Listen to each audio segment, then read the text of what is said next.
नमस्कार साथियों, इस वीडियो में हम सीखने वाले हैं कक्षा 10वीं गणित से अध्याय 3 प्रश्नावली 3.3 प्रश्न क्रमांक पहले का दूसरा, जिसे हम हल करने वाले हैं विलोपन विधि से। चलिए प्रश्न लेते हैं हम। 3x प्लस के 4y बराबर 10 और अगला समीकरण है हमारे पास 2x माइनस 2y बराबर में 2। क्या करेंगे हम? यहाँ समीकरण 1 को लिखते हैं 3x प्लस के 4y बराबर में 10। इसे हम नाम देंगे समीकरण नंबर 1 और इस वाले समीकरण को हम नाम देंगे समीकरण नंबर 2, जो इस प्रकार रहेगा 2x माइनस के 2y बराबर 2 आ जाएगा। इसे हम नाम दे देंगे समीकरण नंबर 2। आगे हल करते हैं तो एक समीकरण में जो y वाला चर है उसके आगे संख्या जो चिन्ह लगा हुआ है प्लस का है, और यहाँ पर समीकरण 2 में y जो चर है उसके आगे चिन्ह लगा हुआ है माइनस का। तो हम क्या करते हैं, किसी एक चर को विलोप कर देंगे। तो यहाँ पर हम y को विलोप करने के लिए समीकरण 1 में 2 का गुणा करेंगे और समीकरण 2 में 4 का। यहाँ लिखते हैं हम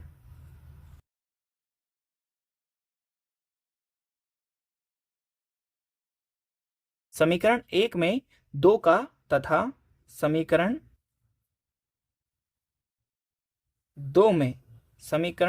2 में हम लिखेंगे किसका गुणा करेंगे? 4 का। गुणा करने के लिए हम लिखते हैं यहाँ पर समीकरण 1 को, जो कि है 3x प्लस के 4y बराबर 10, और नीचे वाला लिखेंगे 2x माइनस के 2y बराबर 2। चलिए यहाँ हम समीकरण 1 में 2 का गुणा करेंगे और समीकरण 2 में हम गुणा करेंगे 4 का। गुणा करने के लिए हम इस प्रकार लिख लेते हैं, 2 का गुणा 3 में करेंगे 2 तिया 6, 2 का 4 में करेंगे 2 चुक 8y, 2 का 10 में करेंगे 20 आ जाएगा। 4 का 2 में गुणा करेंगे 8x, 4 का 2 में करेंगे 8y, 4 का 2 में करेंगे यहाँ 8 आ जाएगा। अब हम यहाँ पर लिखते हैं जोड़ने पर क्यों लिख रहे हैं? क्योंकि यहाँ पर एक चिन्ह प्लस का है और एक संख्या के साथ जो चिन्ह लगा हुआ है वो माइनस का लगा हुआ है। तो यहाँ प्लस 8y से माइनस के 8y कट जाएंगे, 8 और ये 6 जोड़ेंगे हम, जो 14x हो जाएगा। 20 में 8 जोड़ देंगे तो ये हो जाएगा 28। ये 14 भाग में आ जाएगा 28 के, 14 एकम 14, 14 दूना 28। आगे हल करते हैं हम, x बराबर में जो मान निकल के आएगा वो क्या हो जाएगा भाई? 2 हो जाएगा। और हम लिखते हैं x का मान, समीकरण x का जो मान रहेगा उसे हम रखेंगे समीकरण नंबर 1 में। x का मान समीकरण 1 में रखने पर ये हमने मान रख देना है। आगे हल करते हैं हम, समीकरण 1 को लिखते हैं 3x प्लस के 4y बराबर 10। यहाँ हम लिखते हैं 3 और x का जो मान रहेगा वो 2 हो जाएगा। फिर लिखेंगे 4y बराबर में 10। 3 का गुणा 2 में करेंगे 6 हो जाएगा, प्लस के 4y बराबर 10। अब ये 6 को हम इधर 10 की तरफ ले आएंगे तो यहाँ रह जाएगा 4y, फिर 10 में से हम 6 को कम कर देंगे तो यहाँ बचेगा हमारे पास 4, और y का जो मान रहेगा 4 बटे हो जाएगा 4, अर्थात y के स्थान पर हम लिख सकते हैं 1, क्योंकि 4 एकम 4, 4 एकम 4। y का मान आपके पास में आ जाता है 1। आगे हम लिख देंगे इसका हल। अतः हल x बराबर में 2 और y बराबर में 1 होगा।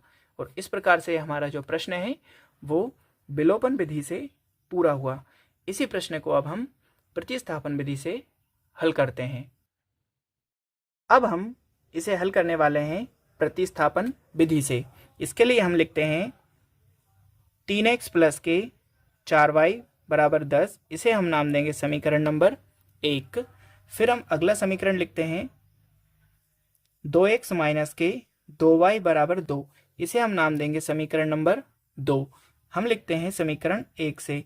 प्रतिस्थापन विधि में हम किसी एक चर को मान निकालते हैं और फिर उसका मान अगले समीकरण में रख करके उसे हल करेंगे। आइए समझते हैं हम इसे। समीकरण 1 लिखा हमने 3x प्लस के 4y बराबर 10। यहाँ हम लिखते हैं 3x, अब ये जो 4 है इसको हम इधर पक्षांतर कर देंगे 10 के तरफ, तो हमें x का मान प्राप्त हो जाएगा। यहाँ हम लिखेंगे 3x बराबर 10 और माइनस का हो जाएगा ये 4y। अब हम 3 को इधर भाग में ले आएंगे, इसे हम नाम देंगे समीकरण नंबर 3। इसे हमने नाम दे देना है समीकरण नंबर 3। और आगे हल करते हैं हम।